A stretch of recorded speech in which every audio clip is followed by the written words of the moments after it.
aller. En fait, moi, je m'appelle Martin Lalonde. Je suis agent de défense collective des droits pour Execo. Execo, c'est un organisme de défense de droits des personnes qui ont des déficiences motrices, qui ont un mandat régional. Donc, nous, on est à Montréal. On fonctionne selon les principes de l'éducation populaire autonome. Donc, nos militants et nos militantes s'impliquent dans les comités qui les intéressent. Moi, je m'occupe du comité habitation, mais aussi au comité santé et services sociaux, transport, parentalité, sécurité alimentaire. Euh, et nous, on promouvoit les principes de l'accessibilité universelle pour qu'il y ait des environnements qui soient réellement inclusifs pour tous et toutes. Ça nous amène à travailler en concertation avec des organismes qui représentent d'autres types euh, de situations de handicap. Par exemple, on travaille beaucoup avec le regroupement des aveugles et amblyotes de Montréal, des groupes en déficience intellectuelle. Euh, par exemple, lorsqu'on travaille pour l'aménagement des arrêts d'autobus qui n'ont GP cyclable, on s'assure que les solutions qu'on propose sont adéquates pour tout le monde. Euh, voilà. Euh, Execo, c'est mon principal emploi, mais je travaille également auprès de personnes avec connaissances intellectuelles et personnes autistes et depuis une vingtaine d'années. Et je suis président du conseil d'administration d'un organisme qui œuvre en déficience intellectuelle également. Donc, si vous avez des questions plus en lien avec ça, mon principal emploi, c'est vraiment la défense des droits des personnes qui ont une déficience physique, mais je connais quand même les enjeux aussi également. Donc, je vais laisser la parole à Ariane. Merci Martin. Donc, bonjour, je suis Ariane Gauthier-Tremblay de Moi Lépinière et Motricité Québec. Je suis organisatrice communautaire au volet défense des droits. Chez Mémo Québec, on fait de la défense des droits collectifs et individuels. Donc, on peut accompagner des personnes pour la promotion et la défense de leurs droits. On accompagne aussi, on voit aussi à la promotion et à la défense de droits collectifs. Euh, Entre autres, face aux agents payeurs, SAAC, CNESST, la RAMQ, mais aussi, bon, vous avez d'autres institutions, que ce soit municipales, provinciales, fédérales. De ce temps-ci, je porte de façon très active le dossier des plaies de pression et surtout l'accès à des soins appropriés pour les plaies de pression. Moi, l'Épinière et Motricité Québec est une association principalement pour les personnes qui ont une lésion à la moelle épinière, donc paraplégiques, quadraplégiques et autres. Donc, on œuvre surtout avec des personnes qui sont en situation, là, qui sont à mobilité réduite. Euh, voilà. Merci pour... voilà. Alors bonjour, je me présente, mon nom est Marie-Pierre Durand, je suis avocate chez Juripop. Donc Juripop, c'est un organisme à but non lucratif qui est composé d'avocats et puis on a comme mission essentiellement de donner des services juridiques à prix abordable, à prix modeste. Donc on offre des consultations, des conseils juridiques un peu partout à travers la province. On a aussi de la représentation dans la grande région de Montréal. Donc on représente des clients devant les tribunaux dans différents domaines de droit, notamment le droit civil et le droit du logement. On a également un partenariat là, avec la Fondation québécoise du cancer et Sclérose en plaques Canada pour offrir certains services juridiques gratuits. Donc, essentiellement, je suis ici aujourd'hui présente pour répondre aux questions plus d'ordre légal, d'ordre juridique.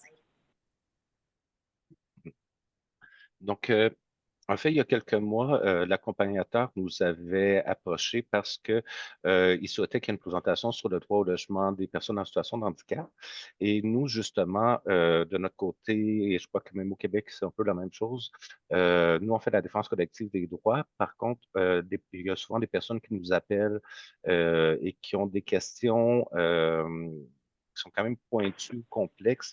Moi, je n'avais pas nécessairement, je suis pas, personnellement, je suis pas avocat, donc je n'ai pas nécessairement les réponses lorsque ça devient compliqué les questions. Euh, et contrairement à l'Ontario, où tu as vraiment un organisme qui est spécialisé pour euh, les questions juridiques qui concernent les personnes en situation de handicap, on n'a pas l'équivalent au Québec à l'heure actuelle. Donc, je ne savais pas trop vers qui diriger les personnes. Donc, d'où les premiers échanges qu'on avait eus, entre autres avec Jury Pop, il y a quelque temps.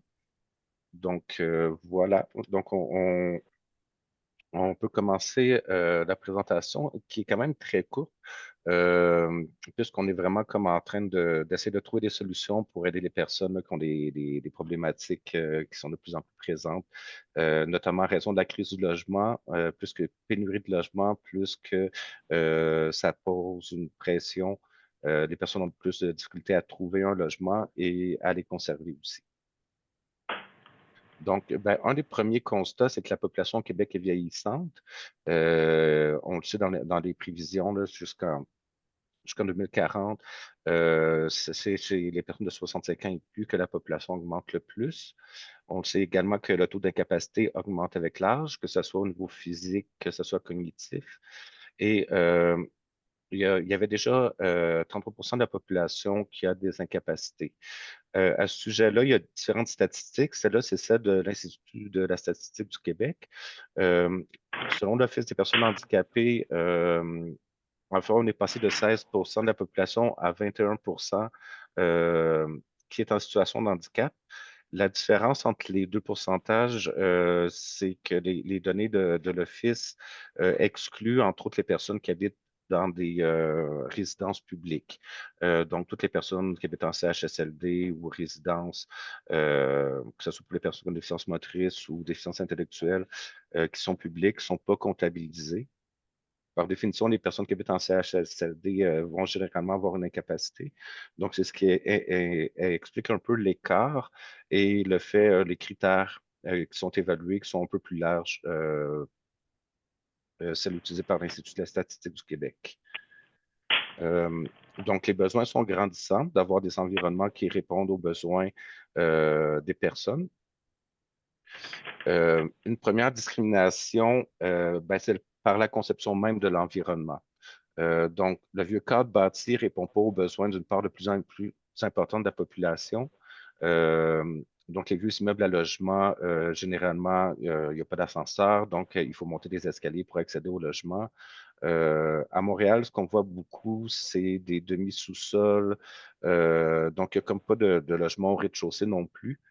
Donc, c'est un enjeu qui fait en sorte que une grosse une grosse partie du parc locatif pour les personnes qui utilisent une aide à la mobilité est tout simplement pas accessible. Euh, Également, manque d'insonorisation, surtout dans les vieux immeubles, ce qui fait en sorte que, par exemple, pour les personnes autistes qui ont une hypersensibilité, c'est pas adéquat non plus. Euh, ou à l'inverse, par exemple, moi, j'ai vu des personnes devoir déménager parce que un enfant autiste faisait trop de bruit la nuit et les voisins se plaignaient. Euh, donc, en ayant une meilleure insonorisation, ben, c'est quelque chose qui pourrait être réduit comme problématique.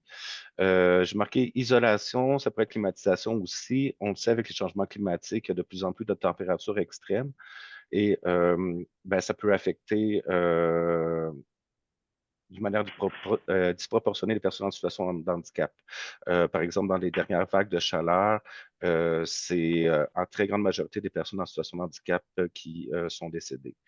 Euh,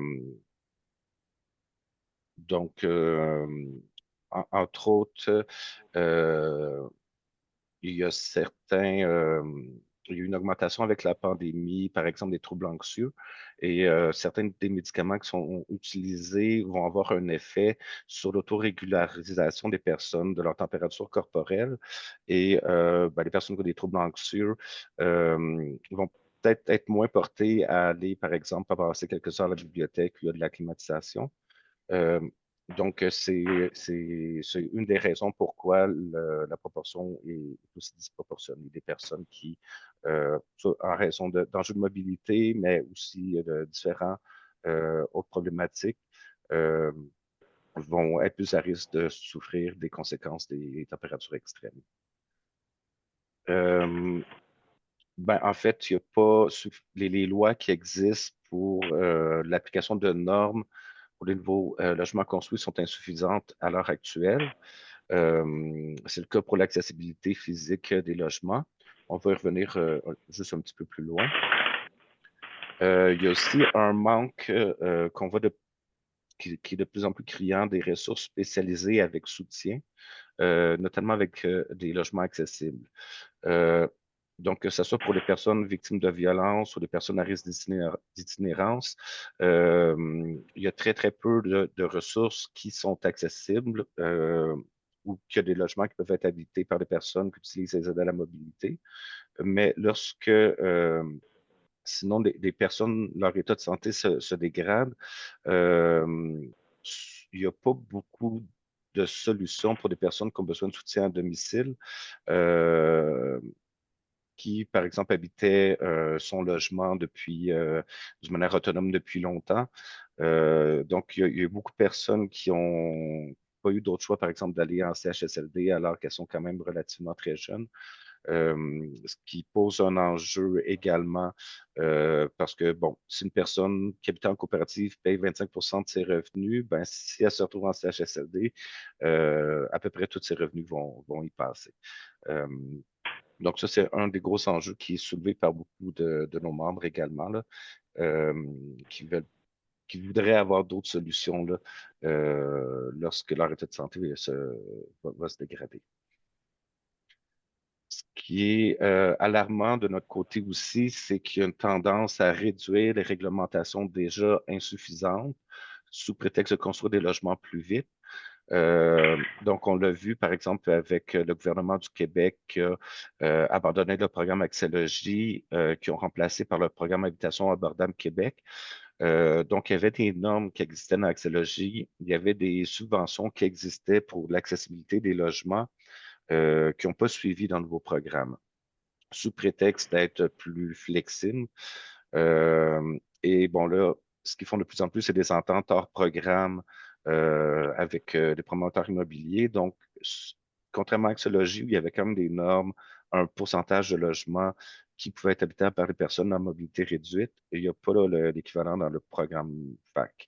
Et on a eu cette crainte-là au niveau du gouvernement fédéral également.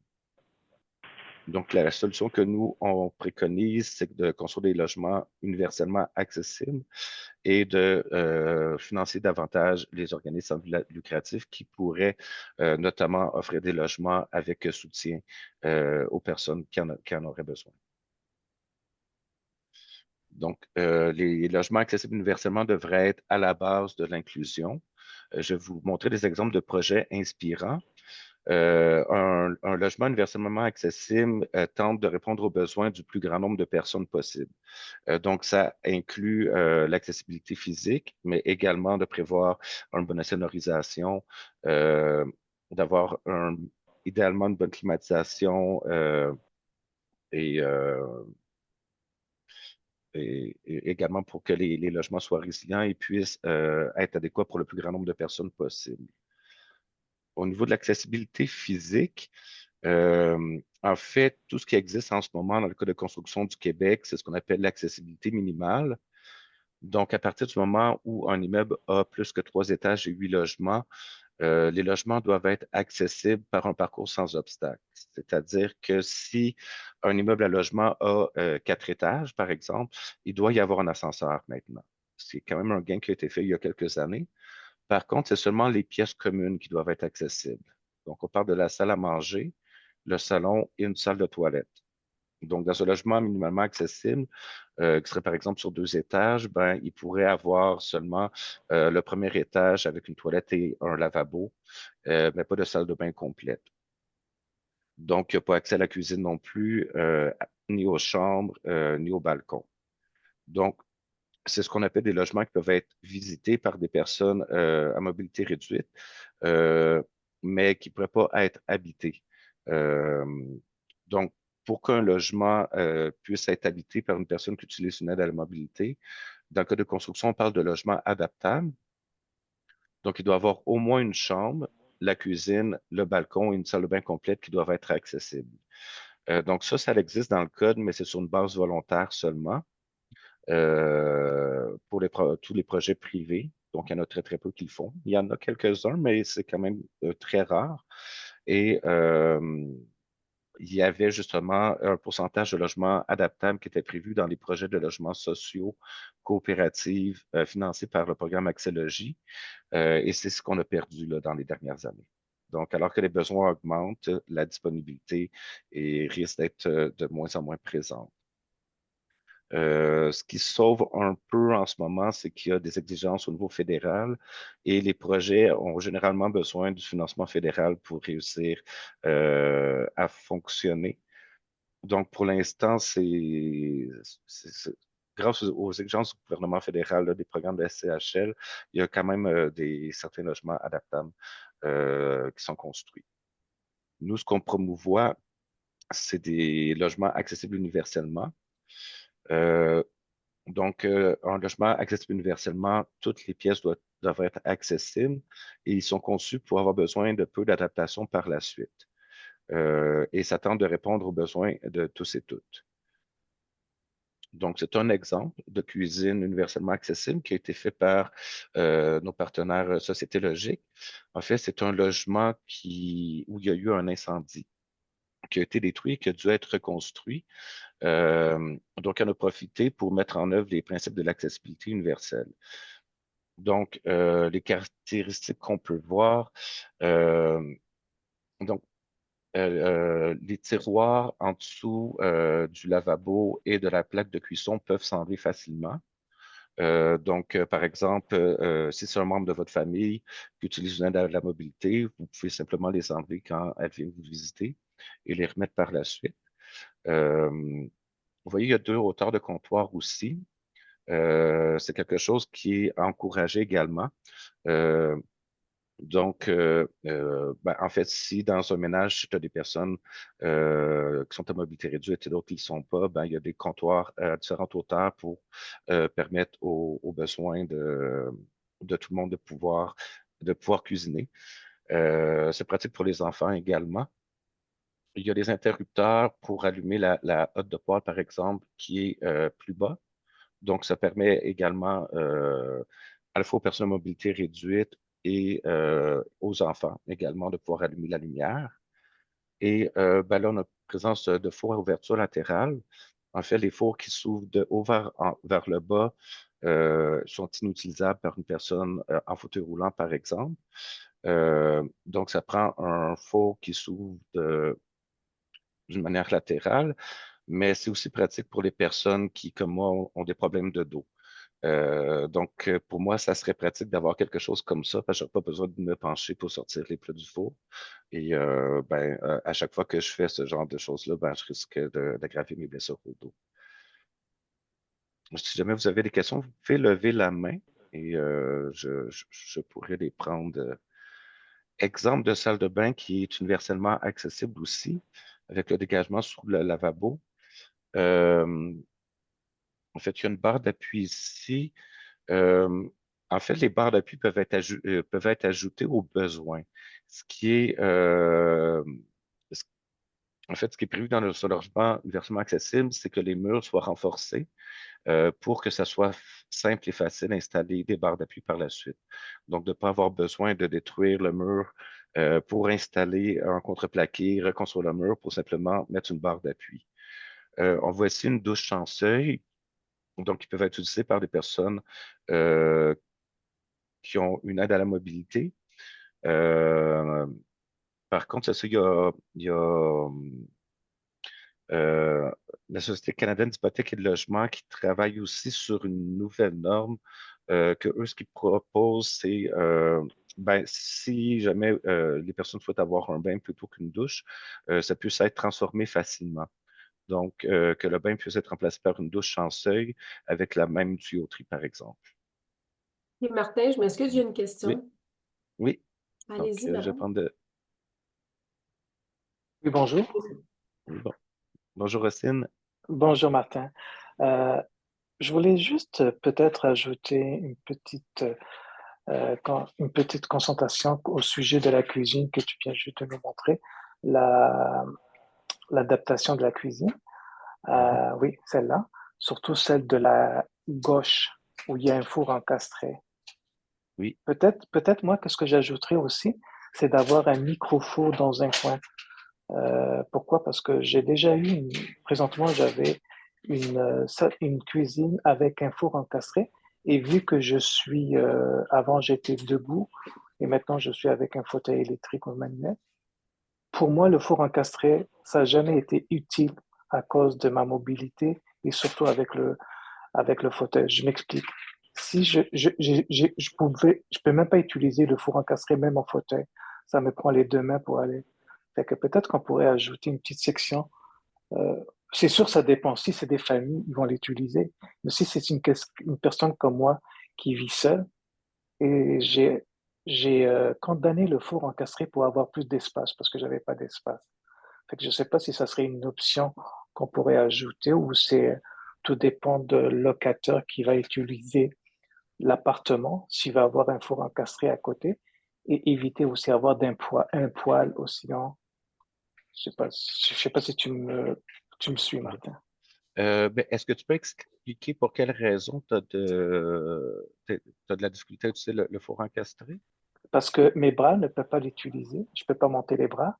Et deuxièmement, OK. quand j'ai un plat qui sort du four encastré, même quand je le mets, je peux pas avoir le fauteuil et le plat sur mes jambes, sinon sinon ça va Ouais. faire un défaut. Ben, Ça en va fait, être compliqué. je vais rapidement, mais dans cette cuisine-là, tu vois, il y a en dessous du Oui, four une tablette que tu peux tirer.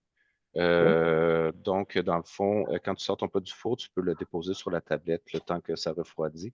OK. Euh, Et comment je fais pour le soulever, le plat, pour le mettre sur un autre comptoir à côté ou adjacente avec mon fauteuil? Si j'ai déjà les roues, si j'ai déjà le fauteuil avec mes roues pour contrôler. oui, ben, vous savez mieux que moi. En fait, Non, mais regarde, mais moi, oui. qu'est-ce que j'aurais suggéré? Le Mhm. comptoir de droite, où il est Ouais, libre, c'est là que je mettrai mon four, mon micro-four. Les ton micro-fours, micro-four. ça prend à peu près, oui, ça prend à peu près un pied et demi sur un pied de largeur et de grandeur, là. Fait que Oui. c'était Ben, juste ça pour ma concentration. ça peut être une bonne solution. Puis ça, c'est un exemple de le four encastré, mais il y a d'autres solutions qui existent. Par exemple, il y a un promoteur qui construit des logements universellement accessibles là, ailleurs au Canada, que eux, dans le fond, ce qu'ils ont mis, c'est des fours comme 3 en 1. Ça peut servir à la fois de four, de micro-ondes. Et j'oublie l'autre option, là, mais Panasonic, je crois qu'il fabrique quelque chose du genre, là, mais ça serait le micro-four que vous parlez qui pourrait OK. effectivement être mis sur le comptoir de droite et plus Oui, facile oui, peut-être pour. oui. Mais bref, Oui, parce oui, que j'ajouterai, Martin, mes trois locataires qui étaient là, ils n'ont jamais pu l'utiliser et c'est l'une des raisons pourquoi ils sont partis. Moi, quand je suis arrivé, j'ai tout changé. J'ai condamné le four encastré à avec l'accord de la coopérative où je suis au début. Ils ont été très réticents. Ils m'ont mhm, dit, oui, mais qu'est-ce qui va arriver le prochain? Je dis, le prochain qui va arriver. On s'est mis en entente que c'est moi qui va payer pour le remplacer. Mais là, ça fait plus que 25 ans que je suis dans le même logement et ça va très bien. C'est juste pour te dire que le contracteur va payer un coût encastré comme ça, puis après, si l'adaptation n'est pas bien faite, il va falloir l'enlever pour avoir plus d'espace ou vice-versa. En tout cas, c'était juste une suggestion, c'est juste, ça va ouais, faciliter. OK. Ben, en fait, l'objectif, c'est de répondre aux besoins du plus grand nombre de personnes possible, mais effectivement, tu sais, il y a toujours besoin d'adaptation pour besoins vraiment spécifiques d'une personne, mais l'idée, c'est que ce soit le plus simple possible de faire des adaptations spécifiques aux personnes. OK, Donc, c'est bon. ouais. Donc, Martin, il y a effectivement, une question dans le chat. Est-ce qu'il y a des oui. approches faites auprès des promoteurs immobiliers, des gouvernements pour soumettre des obligations aux promoteurs concernant la discrimination et l'exclusion, ou nous devons vous contacter quand nous nous confrontons à cette discrimination-exclusion? J'essaie de le lire.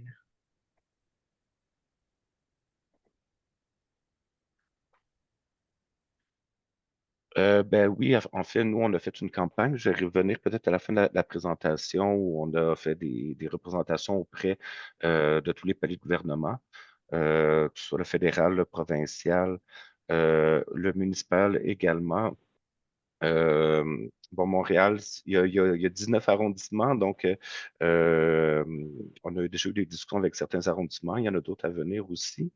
Vous pouvez nous contacter effectivement lorsque vous vivez ce genre de situation-là. Au niveau des promoteurs immobiliers, ben, effectivement, nous, ça fait partie de nos demandes dans tous les grands projets à Montréal. On l'a demandé, par exemple, au Place Versailles, qui prévoit détruire pour construire 5600 logements. Pour nous, ça serait acceptable qu'il y ait 0% des logements qui soient habitables par des personnes qui utilisent une aide à la mobilité. Également, couvent des franciscains aussi, là, que le rapport vient juste de sortir.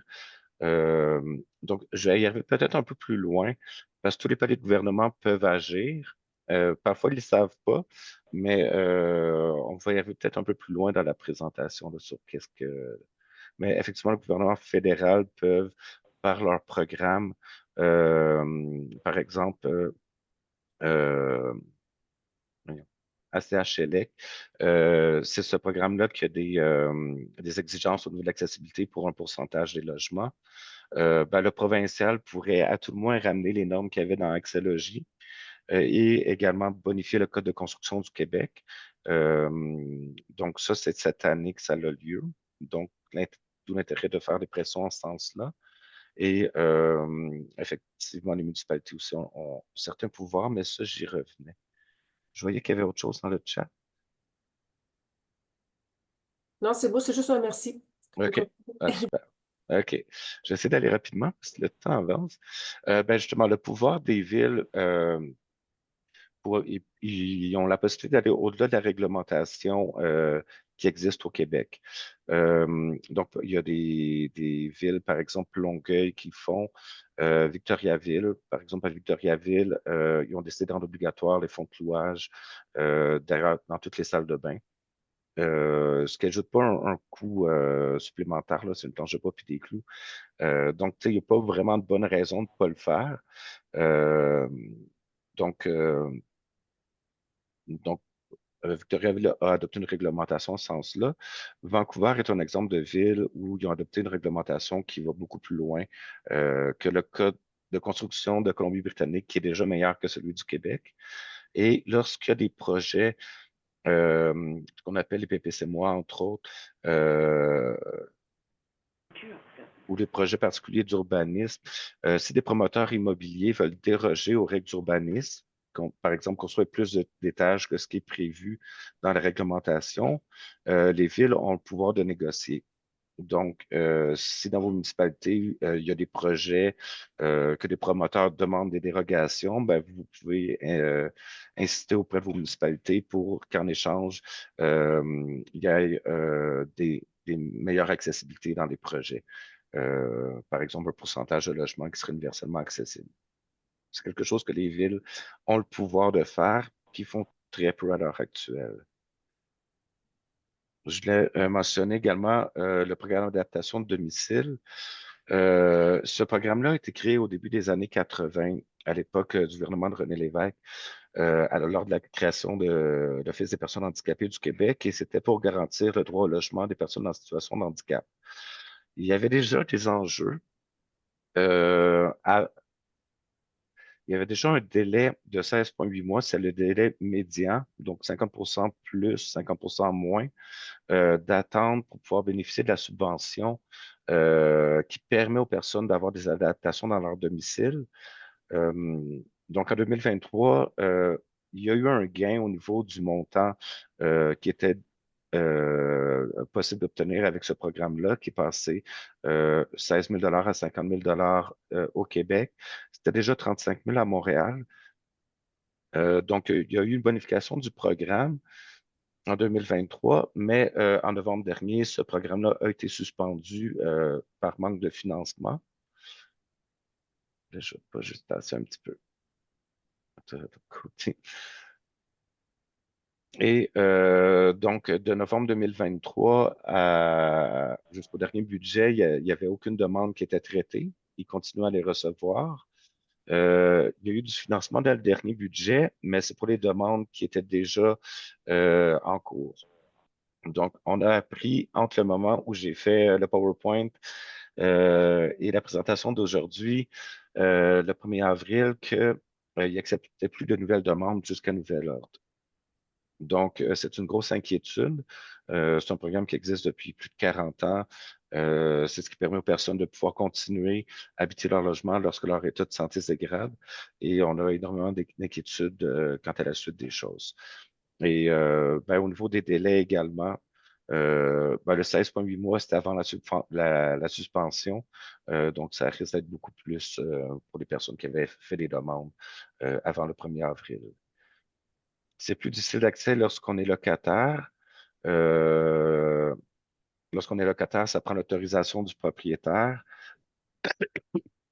et on le voit de plus en plus que les propriétaires sont réticents à accepter que les personnes aient des adaptations de leur domicile.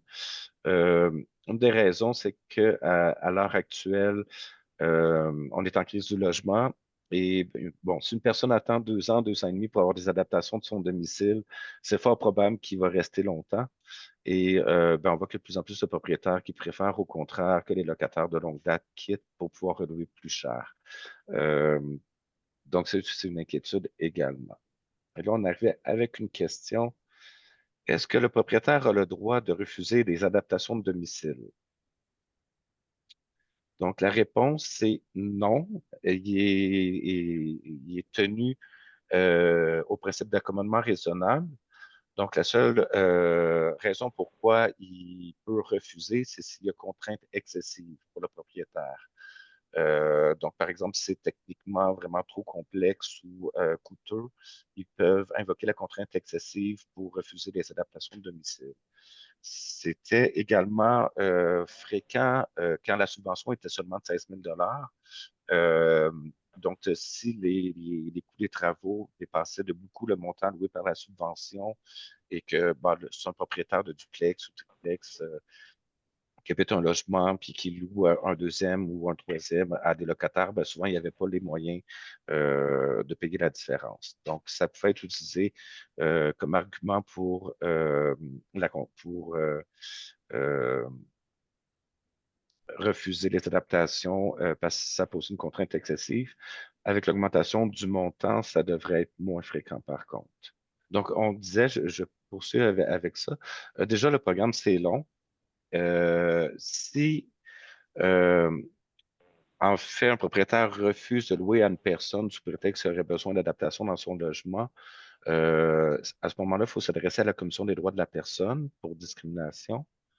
Par contre, si c'est en cours, quelqu'un loue un logement, son état de santé change et il y aurait maintenant besoin d'adaptation, si le propriétaire refuse alors que c'est en cours de bail, alors là, il faut s'adresser au tribunal administratif du logement. C'est la même obligation d'accommodement raisonnable. Par contre, la problématique avec ça, c'est que ça rajoute des délais aux délais déjà très longs et ce qui peut forcer éventuellement des personnes à devoir quitter de toute façon avant que ça puisse se régler au TAL ou que le programme d'adaptation de domicile finisse par accorder la subvention. Je vois le temps s'écouler. Je vais essayer de faire rapidement aussi. Euh, En fait, en plus des discriminations par le cadre bâti là, à la base, il y a des discriminations systémiques basées sur différentes choses, dont le capacitisme. Euh, donc, de la même manière que les personnes racisées ou migrantes vont subir la discrimination euh, au moment de louer un logement, les personnes à situation de handicap également vont subir la discrimination. Si un propriétaire privé a 40 personnes qui visitent son logement, c'est peu probable qu'il va décider de louer à une personne qui se déplace en fauteuil roulant. Euh, je mentionnais cette étude-là qui est sortie il y a très peu de temps du Centre canadien pour le droit au logement. En fait, eux, ce qu'on constataient, c'est une étude faite au Canada. Euh, c'est les personnes racisées, les familles monoparentales qui ont le plus de difficultés à accéder à des logements, mais c'est les personnes en situation de handicap qui en vivent le plus en cours de location. Les données qui identifiaient Entre autres, 66,7% des personnes en situation de handicap sont plus susceptibles de devoir suivre des règles différentes. Je vais donner juste un exemple. Par exemple, si on l'a vu autant dans des coopératives au BNL, euh, que les personnes vont présumer qu'une personne en situation de handicap ne sera pas en mesure ou ne fera pas bien le ménage de son logement. Donc, il va mettre comme condition, ben, on est prêt à te louer un logement qui est adaptable, mais il va falloir que tu embauches quelqu'un ou que tu t'arranges pour que quelqu'un vienne faire le ménage à ta place. Juste un petit instant.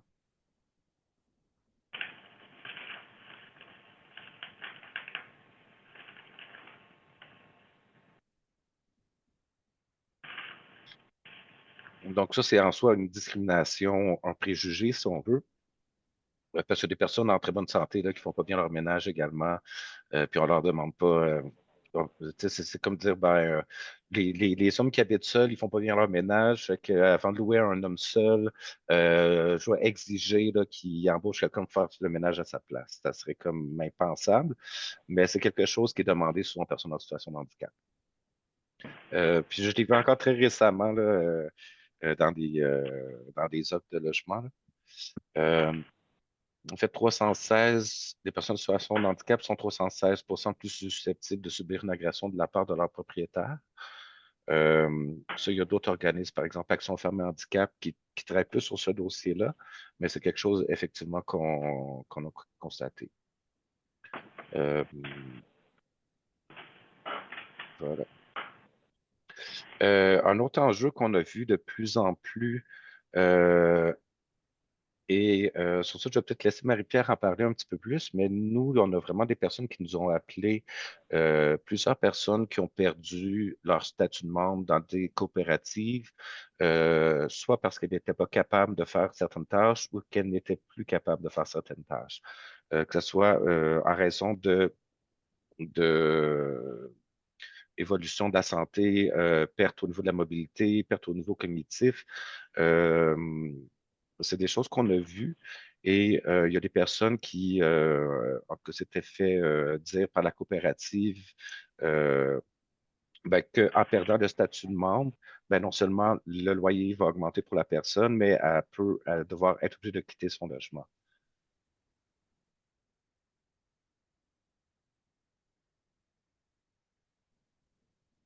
Donc, je vais laisser Marie-Pierre parler de un peu la jurisprudence à ce sujet-là. Oui, ben en fait, c'est essentiellement, si je résume un peu la situation, on sait qu'en coopérative, il y a deux contrats d'usage, si on veut. Il y a le contrat de membre de un, puis ensuite il y a le bail. Contrat de membre qui vient avec certaines obligations, notamment d'effectuer des tâches au sein de la coop, et un rabais sur le loyer. Puis le bail, qui est un bail typique, là, comme tout locataire au Québec. Effectivement, il y avait une jurisprudence qui date de plusieurs années déjà, qui disait que quand un locataire quand un membre perd son statut de membre pour X raison, il doit quitter à la fin de son bail. En ce moment, il y a comme deux courants jurisprudentiels. C'est pas encore statué où est-ce qu'on en est. Il y a ce courant-là qui dit que quand on perd son statut de membre, la personne doit quitter à la fin de son bail. Puis il y a un autre courant qui est je dirais, qui est plus généreux, si on veut, c'est que le fait de perdre le statut de membre n'empêche pas le fait que cette personne-là reste pas locataire, comme n'importe quel locataire, par exemple, de propriétaire privé, et qui il bénéficie son droit au maintien dans les lieux. Donc, en ce moment, il est un peu dans un gris, dans les limbes, si on veut. Donc, en ce moment, les coopératives appliquent surtout au cas par cas, dépendamment de la situation, mais on y va sur papier au sens strict de la jurisprudence qui est établie. En principe, oui, ce serait possible pour une coopérative d'exiger le départ d'un locataire qui a perdu son statut de membre pour X raisons, notamment parce qu'il n'est plus capable d'effectuer certaines tâches. Oui. Donc, ben, c'est un dossier encore en cours. Je pense que Marie-Pierre, tu me disais qu'il y avait une cause qui était euh, en attente d'un jugement, là, entre autres, qui pourrait. Oui. Donc, c'est un dossier à suivre. Nous, ça nous préoccupe vraiment beaucoup parce que, ben, bon, il y a des coopératives qui ont été fondées il y a longtemps. Comme Ossine mentionnait, ça fait 25 ans qu'elle habite son logement. Donc, si, à raison de l'évolution de la santé de la personne, euh, la personne devient plus capable de faire certaines tâches et que ça a pour effet de forcer la personne à quitter son logement, ben, ça nous préoccupe vraiment beaucoup. Donc, quand on parlait entre autres ces personnes en situation de handicap qui subissent plus de discrimination en cours de location, je pense que c'est un des exemples. Donc, c'est une question complexe. On sait que les coopératives d'habitation, pour fonctionner, ça prend vraiment l'implication des membres, mais en même temps, de forcer une personne qui habite depuis 25-30 ans dans son logement à quitter, à notre avis, ça va un peu à l'encontre des valeurs que devrait porter le milieu coopératif. Donc, je vais laisser un peu plus la parole justement à Marie-Pierre et à Ariane pour présenter leur projet. Ben, je vais laisser justement Marie-Pierre peut-être parler un peu plus des programmes que vous avez ou des services que vous pouvez offrir.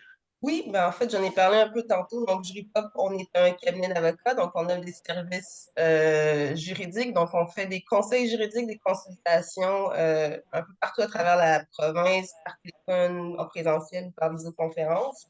Et on offre la représentation devant différents tribunaux par des avocats dans la grande région de Montréal.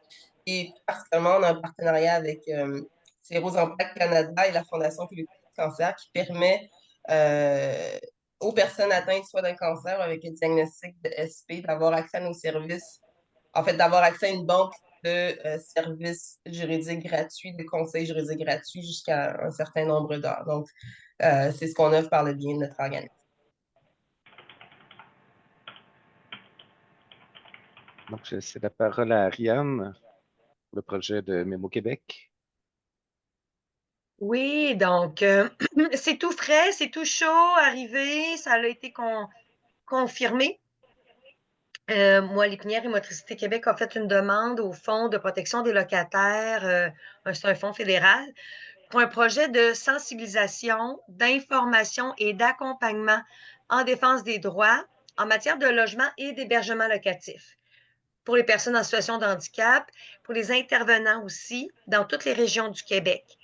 Ce projet-là, il est sur 4 ans, donc de 2025 à 2029. Puis, on vise autant sensibiliser les intervenants que les personnes en situation de handicap, d'information aussi, et de l'accompagnement. Donc, il va y avoir une personne en organisation communautaire qui va s'occuper du volet de vulgarisation et d'information en termes de droit au logement. Donc, il va informer les personnes en situation de handicap et les intervenants sur les droits, les allocations, les programmes. Donc, au-delà des droits, il y a aussi les allocations, les programmes destinés aux personnes en situation de handicap dans toutes les régions du Québec. Puis aussi sur les démarches administratives et les recours visant la défense de droits, puis l'obtention d'aide, d'allocation de programmes en matière de logement. Ça va être beaucoup les tâches de l'organisateur communautaire. Puis, on veut travailler aussi en partenariat, autant pour des partenaires communautaires, mais aussi institutionnels, auprès des personnes en situation de handicap. On a aussi un volet information et conseils juridiques. Donc, on veut être capable d'offrir gratuitement un service d'information et de conseil juridique aux personnes en situation de handicap, lésées dans leurs droits ou rencontrant des difficultés d'accès aux allocations et programmes en matière de location ou d'hébergement locatif dans toutes les régions du Québec. Offrir aussi l'accompagnement juridique et administratif dans les démarches visant à puis l'obtention des aides. Et on veut aussi en venir à formuler et présenter des recommandations aux instances concernées afin de faciliter, puis même d'assurer pour les personnes en situation de handicap l'exercice de leurs droits puis l'accès à des logements puis aux aides en matière de logement. Donc, voilà, là, c'est un projet qui va embaucher là, et quelqu'un qui a qui a un rôle juridique, qui a des compétences juridiques, quelqu'un qui a des compétences puis un rôle en organisation communautaire. Donc voilà, dans le fond, en termes de ce qu'on veut voir comme réalisation, c'est du matériel informatif, c'est des assemblées informatives, des séances publiques, du réseautage, de la sensibilisation auprès de partenaires locaux, régionaux, nationaux. On veut aussi offrir des services gratuits de consultation en présentiel ou à distance, vu qu'on vise rejoindre des personnes dans toutes les régions. Puis aussi, à terme, on veut présenter des recommandations. Donc, on veut aussi faire des représentations auprès de décideurs, autant administratifs que politiques. Donc, voilà. Peut-être qu'il y a des questions. Oui. Moi, j'aurais une première. Dans le fond, vous prévoyez après quand offrir ces services-là? Donc, Ben, on est en recrutement, donc on espérerait, là, mettons, en septembre, être capable là, de déjà offrir des services. OK, super. Est-ce que vous avez des questions pour Ariane? Mais en fait, n'hésitez pas à vous adresser à nous avant septembre. À ce moment-là, ça sera plus du travail à la pièce, mais pour de l'accompagnement individuel. Mais c'est ça, pour les séances de groupe et le matériel promotionnel, ben là, c'est l'échéance est plus loin. Et sinon, nous, à Execo, on va continuer à apporter nos revendications autant au niveau fédéral, qui est intégrer des exigences en matière de logement accessible universellement dans le Code national du bâtiment et les programmes financés par le gouvernement fédéral. Au provincial, c'est la campagne pour lever la suspension du programme d'adaptation de domicile et qu'il soit suffisamment financé dans les prochaines années. Adopter des normes plus rigoureuses et inclusives en matière d'accessibilité et d'adaptabilité pour tous les nouveaux logements construits. Dans le code de construction qui est revu cette année. Financer adéquatement les projets de logements sociaux, notamment les OSBL offrant du soutien aux personnes, et d'appliquer les normes d'accessibilité dans tous les projets financés par des fonds publics. Et au municipal, adopter une réglementation plus ambitieuse en matière d'accessibilité universelle des logements et utiliser les pouvoirs qu'ils possèdent pour, notamment lorsque des gros projets privés, exiger qu'il y ait des mesures d'accessibilité qui vont au-delà de ce qui existe dans le Code de construction du Québec. Donc, je vous invite également à visiter notre site Internet. C'est une campagne qu'on avait menée à l'époque. Le site Internet fonctionne toujours. On avait travaillé avec des partenaires d'un peu partout au Québec à ce moment-là. Et on a poursuivi notre campagne d'envoi de lettres aux députés. Donc, on est à environ 950 personnes pour l'instant qui ont envoyé une lettre à 8 ministres et députés pour dénoncer la suspension du programme d'adaptation de domicile et porter une revendication d'avoir un financement adéquat. Voici le lien que je vous... si jamais vous voulez participer et envoyer des lettres, là, je ne le vois pas ici. OK, fait que dans le fond, vous marquez simplement votre nom, votre adresse et ça trouve votre député et ça l'envoie automatiquement si vous faites participer. Donc, c'est à cette adresse.